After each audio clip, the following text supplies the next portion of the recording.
On October 15th, 1950, NBC aired the 15th episode of Tales of the Texas Rangers. In Dead Giveaway, a case dated December 4th, 1945, sends Ranger Jase Pearson to a farmhouse outside Ashton, West Texas, after a frightened woman telephones the sheriff about someone outside. Pearson and Sheriff Ross arrive at a violent crime scene, where a collection of clues points toward a suspect whose alibi will be tested against physical evidence, local records, and the hard country beyond town. Joel McCrea stars as Ranger Pearson. The cast also includes Lorene Tuttle, Hal March, and Paul Frees. The broadcast credits Joel Murcott, with transcribing and adapting the story, with Stacy Keach producing and directing. Now, back to the golden age of radio. The National Broadcasting Company presents Joel McCrea in Tales of the Texas Rangers. Tonight, transcribed from Hollywood, another authentic reenactment of a case from the files of the Texas Rangers.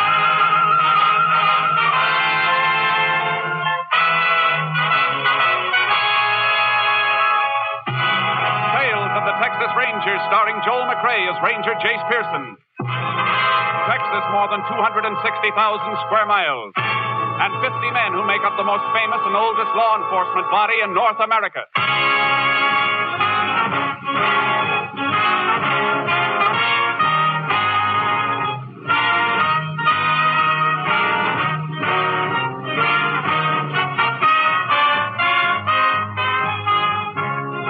From the files of the Texas Rangers come these stories based on fact.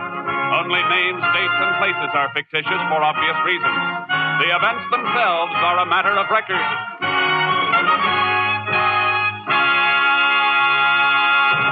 Case for tonight, Dead Giveaway.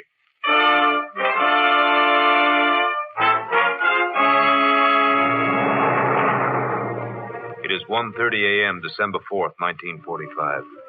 A single light glows in the living room of a farmhouse 4 miles from the town of Ashton in West Texas. Inside the house, a frantic young woman tries to place a telephone call. Operator. Operator. Oh, please. Operator. Operator, get me the sheriff, quickly. Is that you, Mrs. Deneen? Yes, hurry. Oh, this is Mary Lou, Mrs. Deneen. I'm working nights now. Is something Mary Lou, wrong? stop talking and get me the sheriff. Oh, all right.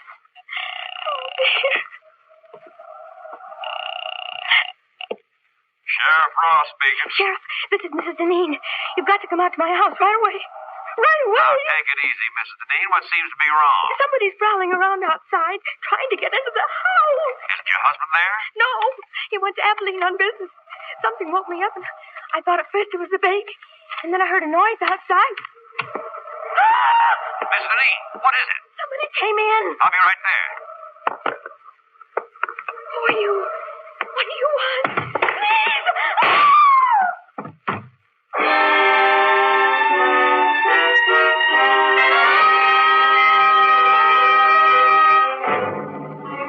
It took Sheriff Ross less than 15 minutes to get to the Deneen farm. But Mrs. Deneen and her 4-month-old baby were dead when he arrived. The sheriff called for the assistance of the Texas Rangers. Ranger Jase Pearson was assigned. Jase Pearson? Yeah, Sheriff. You got here right quick. Yeah, I was over the next county when your call came through. Well, I hope you got a little sleep, because you won't get much now. Better come in out of this cold. How long ago did it happen? About a half hour ago, 1:30. Miss Deneen called me, woke me up at home, said somebody was trying to bust in. Right in here, Jase. Shot right through the chest, huh? Yeah. She leave the phone hanging off the hook like that? I reckon so. Whoever broke in, they broke in just before I hung up. Nothing's been touched, Jase.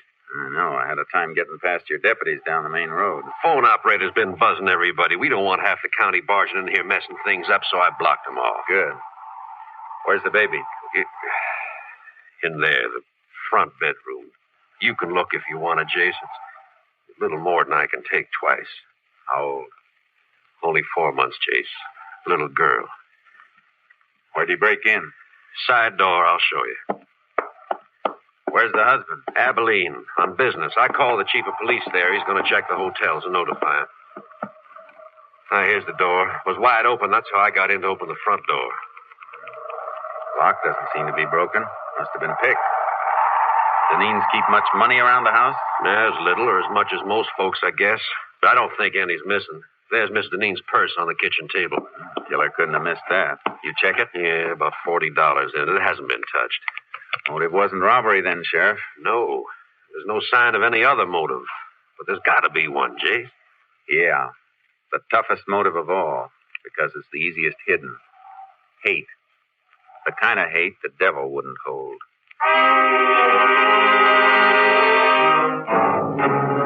We went through the rest of the house, but we didn't find anything that would help us until we got outside. It's cold tonight, Jase. Ground's frozen hard. Yeah. If we find a trace, it won't be much. Keep your flash close to the ground. All right. Why are you working back of the house here, away from the driveway? Because I think the killer came in from this direction, probably on foot. Why? Why, you said Mrs. Deneen told you she woke up when she heard somebody prowling around outside. Yeah? A horse or a car coming up the gravel road around front would have made even more noise. Woke her up sooner. Say, that's right. I heard your car coming from quite a ways off. That's why I was standing out in front to meet you when you drove up. Wait a minute. What is it, Jase? Piece of baling wire. Bent in the shape of a key. Well, that must be what he used to get in. Maybe. Or maybe that's what somebody wants us to think. Let's take another look at that door. Yeah. What makes you think the wire was planted there, Jase? I'll tell you better when we try it in the lock. It beats me why a killer'd leave something deliberately. That's what makes me think something's wrong. This wouldn't have been dropped so close to the house. And grab the door and hold it up high. You don't want to mess up any prints around the lock. Got it.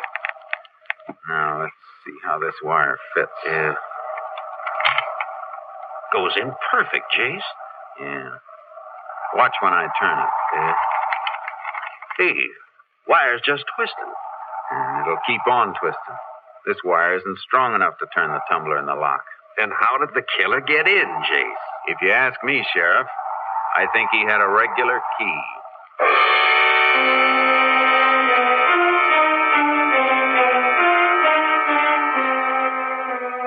I put in a call for a fingerprint crew, and the sheriff called to have the bodies picked up for autopsy. Then we went outside and started trailing again. We found a few directional traces, but they petered out in the darkness. Can't see anything at night on this ground, Jase. Try cutting back and forth a little further. Yeah, all right. Man we're following was weaving, trying to throw us off. It just makes it tougher to track. He's got to be headed for someplace, some definite direction. We might as well establish which direction. Yeah. Guess there's nothing much we can do except this until we have some daylight. Save us an hour in the morning. Then we can track on horses without wasting time finding out which way to go.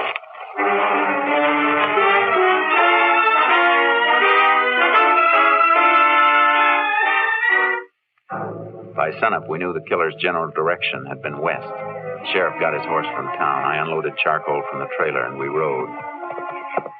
He kept heading west, all right. But there's nothing out this way for miles once he got into those hills up ahead. Any kind of a road between here and the hills? Yeah, old wagon road just beyond the scrub on the rise we're coming to. Does it connect with a state road? It does, but nobody uses it. Maybe somebody did. Is it in good enough condition for a car to run through? Reckon it is. You figure he had a car waiting for him? Had to have a car or a horse staked out someplace. Come on. Let's make right for the road. Yeah. Wagon road lead to any other farm in the area? Used to lead to the old Mullen place, but that's burned out. Nobody living there anymore, huh? No, old folks dead. Young Ted Mullen moved away a couple of years ago. Oh, here's the road. Oh, boy. Whoa, charcoal. Headed pretty straight last tracks we saw. Must have reached the road right near here. Yeah, we'll find some mark if he crossed it and kept going. Oh, he didn't keep going. Look. Tire track. Had a car staked out all right. Turned the car around here to head back for the highway. Could have been somebody else waiting in the car for him. Maybe, but I don't think so. Yeah, look at the heel marks. Walked around to the driver's side of the car to get in. Yeah. And there's something else here, too. Dropped this cigarette butt and stepped on it. Yeah. Sure didn't smoke much of it. Didn't even burn down to the brand mark. Well, at least we know what brand he smokes. About all we do know, Jase. Won't be anything to follow at the main road. He sure won't leave a trail there. No. Mount up. Let's get back to the house.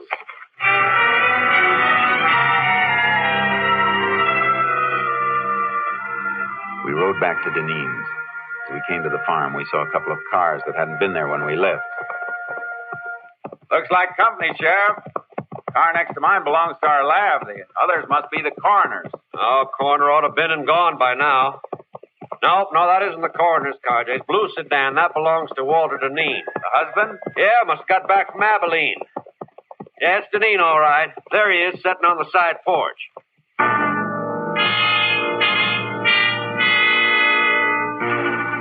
Walter Deneen sat with his face buried in his hands until we dismounted and walked up to him. The lab crew was in the house looking for latent prints. Howdy, Walter. Oh, howdy, Sheriff. Walter, I can't tell you how... Don't say anything, please. Ask me anything you like, but I don't want anybody else telling me how sorry they are. Better let me talk to him, Sheriff. Sure, Jase. Mr. Deneen, it'd help us a lot to know one thing. You or your family have any enemies? Enemies? Could there be an enemy as bad as this? We know the house wasn't robbed. Have you ever had any trouble with anybody, no matter how small it seemed? Now's the time to remember it. If there was anybody, I wouldn't tell you. I'd take care of it myself. That's no way to be, Walter. Don't go telling me how to act, Sheriff. You didn't come home to your house 10 minutes ago. You didn't find your wife and kids the way I found mine. Mr. Deneen, why don't you try to get a little rest? We'll talk to you later. Yeah, okay. Anything I can do, Walter, just holler. Yeah. You been able to think of anybody who might have had it in for him? Not a soul, Jase. Unless it was Ted Mullen. The one you told me about? Family that was burned out? Yeah. But, Jase, that was 5 years ago. Sometimes hate doesn't die with age. What happened? Old folks just got to brooding and died off after their house burned. Young Ted blamed Walter. Why? Windmill at the Mullen place was busted. They tried to borrow from Walter to get it fixed, but he turned them down. Ted said if the mill had been working, it would have pumped enough water for him to put the fire out. Young Mullen the kind to hold a grudge? Well, after 5 years, Jase. And he moved out a long time ago. Where? Who knows? Come on. I'll call my headquarters by radio. Maybe they can get a line on Mullen. All right. If they find out where he is, it won't do any harm to check on where he was last night. It won't hurt any. But I can't believe that a man after... Hey, hold it, Sheriff. Well, that's only Walter's car, Jase. What are you looking at? The design of the tire tread. Look at him. Oh, that may be. It's the same design we saw in the dirt road where the killer picked up a car to make his getaway. But, Jase, that was hard ground. Could barely see the tread. And tires like that are standard on lots of cars. Yeah, I know. Just the same, I want to look this car over. Left his ignition keys in. You going to start it? No, just want to take a look at the dash. He said he got back from Abilene 10 minutes ago, didn't he? That's what he said. Take a look at that temperature gauge. Let me see. Register's cold. Yeah. Only it should be pretty warm if he finished a drive of a couple of 100 miles just 10 minutes ago. Could have dropped back, Jase. Not in 10 minutes, Sheriff. It's a cold morning, but not that cold. Well, I want to talk to Deneen again. You see something else? I sure do. Look at this on the frame of the door. Service station lubrication sticker. Yeah. Dated December 2nd, day before yesterday. 18,412 miles. The mileage on the dash shows he's driven less than 200 miles since then. He couldn't have been in Abilene. Well, wait a minute, Jase. I admit that looks funny, but the man we were chasing, he ground out a cigarette, remember? Well, what about it? I've known Walter since he was a boy, Jase. He don't smoke. Sheriff! Oh, Mary Lou Simmons, phone operator. Who let you in, Mary Lou? I told the deputy I put Mrs. Deneen's call through to you last night. He thought you might want to talk to me. Ain't it just awful? You talk to her. I was still on the line after you hung up, Sheriff. I heard it all, the shots and everything. You hear any voice beside Mrs. Deneen? No, I just heard her say, "Who are you? What do you want?" And then the shots. That was all. You sure she said, "Who are you"? Oh, cross my heart. I heard it as plain. Guess you don't want to talk to Walter now, do you, Jase? No, I guess not.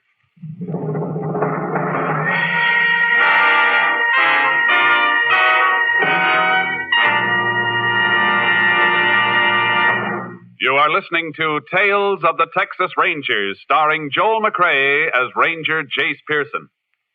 And now we continue with tonight's case, Dead Giveaway, an authentic story from the files of the Texas Rangers.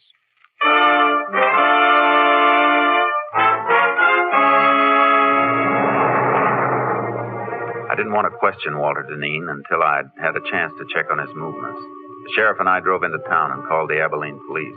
The answer didn't fit. Don't think there's any doubt about who he was, Ranger. Okay, thanks. Thanks very much. Well, guess that does it, Sheriff. Dean was in Abilene, huh? Uh-huh.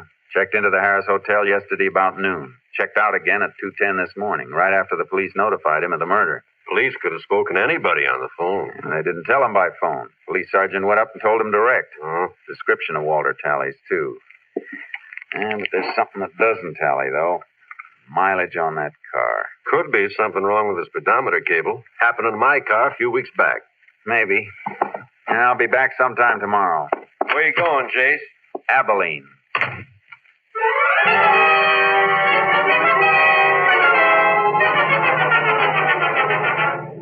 As soon as I hit the highway, I put in a shortwave call to headquarters, station KTXA. Unit 10 to KTXA. KTXA. Go ahead, Unit 10. This unit en route to Abilene. Request Abilene police secure names of all contacts made by subject Walter Deneen, registered Harris Hotel there yesterday. Will do, Unit 10. Unit 10 sent piece of wire back to lab for examination. Any report yet? Not yet. Wire and fingerprints both under study. We'll keep you informed. 10-4, Unit 10, clear. KTXA, Austin.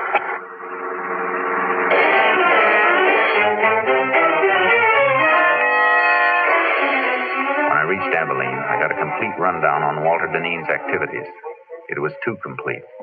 Like he was making sure his time in the city would be accounted for. One of the people who'd seen him was his attorney. Why, yes, Ranger. Mr. Deneen spent several hours with me yesterday afternoon. We had dinner together last night. Went to the theater. What'd he come to see you about? Well, some investments. He's been doing a little speculating cotton. Good or bad? Well, it's client business, and I don't think I have the right to discuss it. I can find out by checking with the exchange. I'm just asking you to save time. All right. His losses have been rather heavy. More than he could afford? Much more. He carry much insurance on his wife and child? A normal amount, nothing large. All right, thanks. One more thing. Are you sure Deneen doesn't benefit financially by his wife's death? Oh, Ranger, he couldn't have gotten back to Ashton by 1:30 last night after we'd been out. That isn't what I asked. Well, Mrs. Deneen had a good bit of money in her own right. In case of her death, though, she had it tied up in trust for the child. But the child is dead, too. What happens now? Well, in that case, the entire estate will probably go to Mr. Deneen.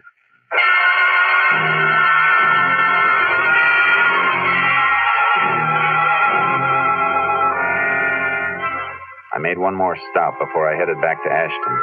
I paid a visit to the garage, the Hotel Harris. I keep the location of all guest cars on this index rack so we'll know which stores they're in when they want them. Was Walter Deneen's car in here yesterday? Deneen? That's D-I-N, isn't it? Uh-huh. No, there's no record of it. Was he a guest at the hotel? Yes. Is there any parking lot around here he might have used? Not convenient to the hotel, and parking is free here for guests, so I don't think he'd use a lot. Neither do I. Thanks.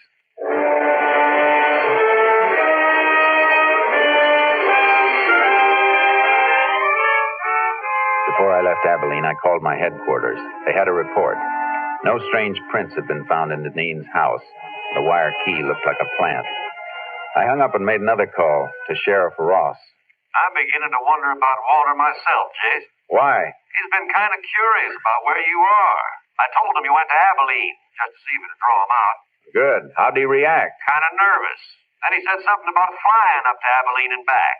Of course, he never did say he drove it. No, but he gave the impression that he drove. Well, even so, he was there when the killing took place. Yeah, but the killer had the use of Deneen's car. Can you get your hands on the car? Well, it's over in back of the funeral parlor right now. That's where Deneen said he was going just a few minutes ago when he stopped by to ask about you. Well, grab that car and check it for fingerprints. I'll be there as fast as I can roll.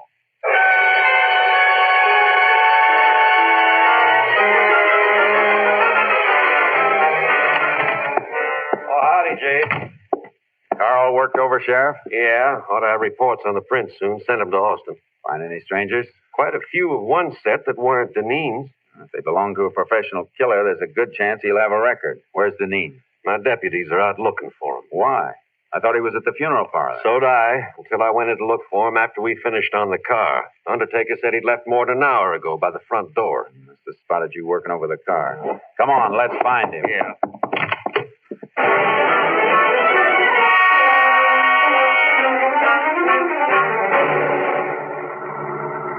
Not at the house, not any place in town. Where could he be if he hasn't run out? Trying to cover up for a couple of mistakes? He won't run, not yet. Why? Because his alibi is airtight. We can shake it, but unless we find the killer he hired, we can't shake it enough. He took a big gamble, and he's got too much at stake to run off. His wife's money? How'd you know about that? Just thinking back. Little late. Folks knew Mrs. Deneen's family left her well off. Walter married her not long after they passed on. A lot of people thought the money had something to do with it. Wish you'd remembered that sooner. Well, Jase, they seemed close. And then there's the baby. Baby was just something extra that got in Deneen's way. Oh. Never gotten any of the money. KTXA to Unit 10. Maybe a report on the prints. Unit 10. Go ahead, KTXA. Have report on prints lifted from car at Ashton, Texas. One set identified as belonging to Joe Crofton. Joe Crofton. Any line on his whereabouts? Finished serving parole 4 months ago. Last address known to parole office was shack located western slope of Casket Mountain. 10-4. Unit 10, clear. KTXA Austin. Crofton must be the killer then, Jase. I'll bet on it. How far to Casket Mountain? About 20 miles, then turn south another 5. After that, well, we'll need horses if he's far up. Should have brought your horse along the trailer with charcoal. I can borrow one. Crofton's going to be tough to take. You sound like you know him. I wrote the ticket for his last trip to Huntsville 6 years ago. That was murder, too, but he copped out with a manslaughter plea. Better not take any chances, Jason. He starts shooting, we'll have to toss it back dead center. No. We got to take him alive. He'll talk to keep from burning once we get him.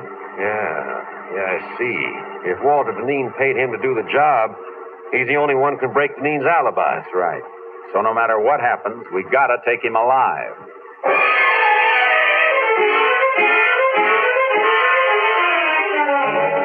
Crofton's cabin was up, all right. Way up. The sheriff borrowed a horse from the man who directed us. Quite a climb, Jase. Well, not so bad following this wash, though. Suppose he isn't there. I got a hunch he will be. I don't think Deneen had enough money to pay for this killing. He was almost broke. You mean he planned to pay off out of his wife's money when he got it? Yeah. Wonder how Walter arranged for him to get the car that night. Not much to arrange. Left it near the airport with the keys in it. Crofton brought it back and left it in the same spot. Probably left a house key for him, too. Glove compartment, maybe. Yeah. With the airport 40 miles from Ashton, nobody recognized the car or a strange driver. Come in at night, use an abandoned road. Look. Huh? Hey, another horse left tracks in here, too. Yeah. And they're fresh. Ooh, boy. That must be Crofton's horse. No. Rider was taking the rough way. Just cut into the wash here to find a better trail. Crofton lives up here. He'd know the best trail. Well, who else would be coming up here? Deneen, to shut him up. Come on. Yeah, here, boy. Not too fast, Jason. We'll spill. You gotta risk it. Too slow, we'll be too late.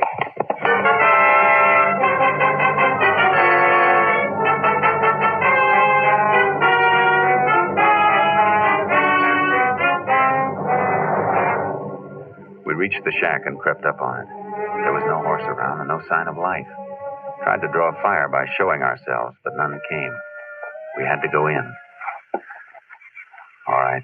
Hold your gun ready, Sheriff. And don't come in till I call you. Right, Chase.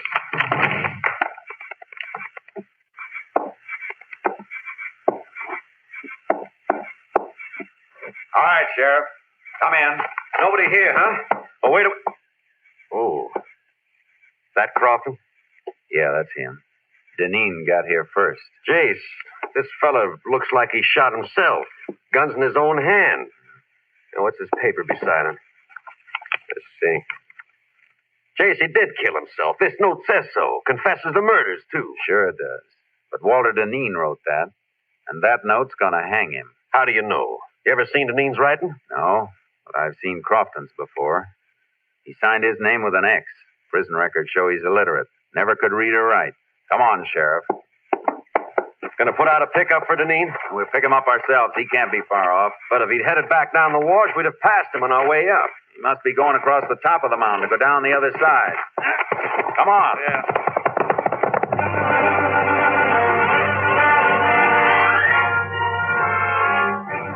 We raked our horses as fast as they could move. We spotted a rider ahead of us as he topped the slope. He heard us because he looked back, then whipped his mount and disappeared. He knows we're on him. Got about 300 yards. We'll get him. Keep pounding leather. Yeah. We're coming to the top now. Keep low in the saddle. Watch out for an ambush. There he is. Don't go down too fast, Sheriff. Your horse will tumble in the downgrade. Deneen was pressing too hard, Jase. He fell. Look. Yeah, he scrambled behind the rocks. Whoa, Charcoal. Come on, Sheriff. Boom. Hit the dirt. Let your mouth go. Go on, Charcoal. Go on. He's down under that rock shelf. Perfect cover. Not too perfect. Bullets will ricochet back from that ledge behind him. See that dent in the ledge? Yeah. Draw your gun and we'll empty it on him. Hit right below the dent. Aye. All right. Let's hope for a billiard shot. Start firing. I'm hit! Stop it! I'm bleeding! Throw your gun out, Deneen. All right! Don't shoot anymore! Here it is! Okay, Sheriff. Let's take him.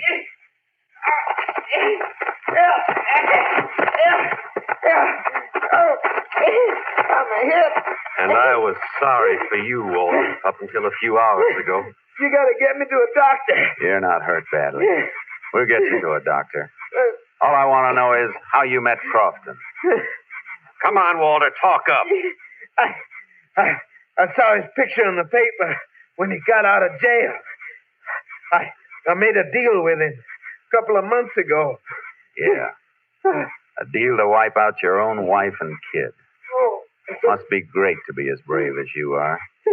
Get up, Deneen. You got a long way to go.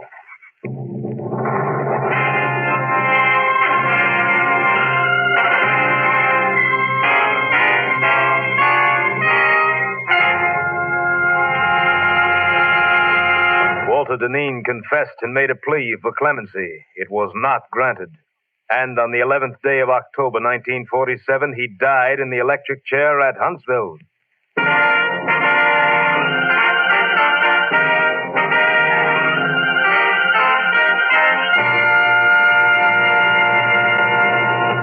And now, here again is the star of our show, Joel McCrea, with another interesting anecdote about the Texas Rangers. When the Allies invaded Normandy in World War II, they got an idea as to how far the fame of the Texas Rangers had spread.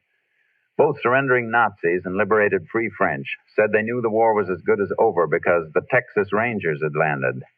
Of course, it was the heroic American Ranger troops who made the landings, but nothing could convince the Nazi war prisoners that these were not the terrible Texans they'd heard about in many American legends. Good night, folks. See you same time next week. Next week, Joel McCrea in another authentic reenactment of a case from the files of the Texas Rangers.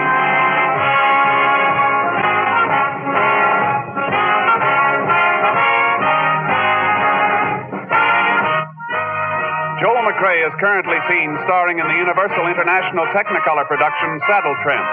Tonight's cast included Tony Barrett, Lorene Tuttle, Mike Barrett, Hal March, and Paul Frees. This story was transcribed and adapted by Joel Murcott, and the program was produced and directed by Stacy Keach. This is Hal Gibney speaking.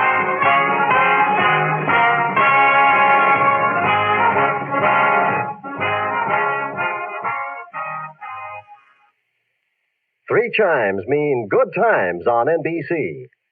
Monday means music, fine music on NBC. Listen tomorrow for these great musical programs, the NBC Symphony and the Band of America. Be sure to listen Monday as Milton Cadams conducts the NBC Symphony Orchestra in a full-hour concert of the finest music on the air. And listen, too, for Paul Laval conducting the Band of America every Monday on NBC. Phil Harris reminding you that next it's Theater Guild on NBC. Tales of the Texas Rangers, Dead Giveaway, has reached its close. Good night, and thank you for joining us.